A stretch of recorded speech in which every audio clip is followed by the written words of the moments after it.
في أعماق الغابة الصينية، حيث تختبئ أشعة الشمس بين الأشجار وتتناثر أوراق الخيزران على الأرض، تعيش الباندا العملاقة، كائن يجمع بين اللطف والذكاء الغامض.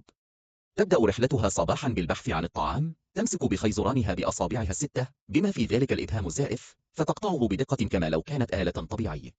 تتحرك بانسيابية بين الأشجار، تتسلقها بحذر ومرونة، ثم تنزل نحو جدول ماء قريب لتسبح بمهارة. بين كل وجبة وأخرى، تراقب صغارها بعين حانية، فتختار الأقوى منهم لتعتني به بعناية، تاركة الآخر ليواجه صعوبات الطبيعة. مشهد يروي لنا قصة البقاء والتكيف في الحياة البرية، كل حركة لها، كل نظرة، وكل اختيار يعكس ذكاء فطريا يجعل العلماء مندهشين.